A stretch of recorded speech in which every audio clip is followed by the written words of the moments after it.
शिवसेना के बागी अरकान असेंबली को supreme court से राहत मिलने के बाद फ्लोर टेस्ट को लेकर हलचल तेज हो गई है।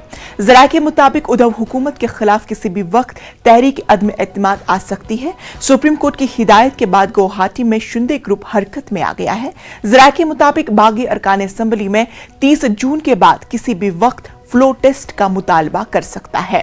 जराये के मुताबिक बीजेपी अपनी जानिब से उद्धव हुकूमत के खिलाफ तहरीक अदम एतमाद पेश नहीं करेगी, बल्कि महाराष्ट्र के गवर्नर इस मामले में खुद ही नोटिस ले सकते हैं। दूसरी जानिब जराये ने इंकिशाफ किया है कि बुध के रोज बीजेपी ने अपने तमाम अरकान असेंबली को मुंबई में हाजिर रहने की हिदायत दी है।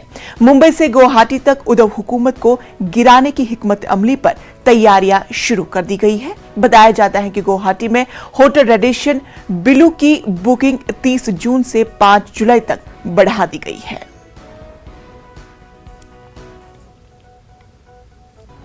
शिवसेनेमध्ये किंवा शिवसेनेला मानणारी जनता ही अशा प्रकारच्या कोणत्याही विचाराला स्थान देत नाही, हे लक्षात घ्या। त्याच्यामुळे आम्ही निश्चिंत आहोत।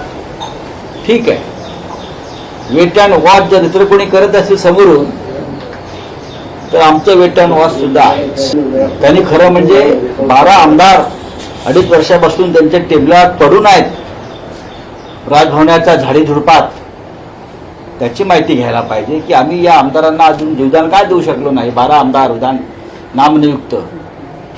ठीक आहे, राज्यपाल माहिती घेतील। अशा परिस्थितीमध्ये राज्यपालांचा करोना बरा झालाय, त्याबद्दल मी त्यांना शुभेच्छा देतो।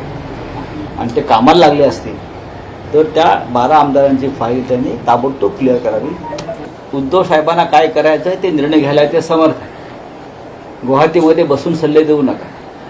मार्गदर्शक मंडळ नेमलेलं नाही तिकडे। इथे या, इथे बोला। एकनाथ शिंदे हे मुंबईत येऊ शकतात, आता येऊ शकतात, त्यांना कोणी अडवलंय? एकनाथ शिंदे आमचे सहकारी आहेत, अजूनही ते पक्षाच्या कार्यकारिणीमध्ये आहेत। उद्धव ठाकरे यांनीच त्यांना पक्षाचं नेतेपदी नेमणूक केलेली आहे, आपल्याला माहीत असेल। आमचे सहकारी आहेत, आमचे मित्र आहेत। अनेकदा मी एकत्र बसून चर्चा केली। अयोध्येला ते माझ्याबरोबर होते। त्यांच्याविषयी माझ्या मनात व्यक्तिगत कटुता असण्याचं कारण नाही किंवा त्यांच्याही मनात नाही। त्यांची लढाई किंवा काय असेल तो त्यांचा प्रश्न आहे। त्यांनी यावं मुंबईत, महाराष्ट्रात, देशात, कुठे जावं। महाराष्ट्र की सियासत से इस वक्त की बड़ी खबर आपको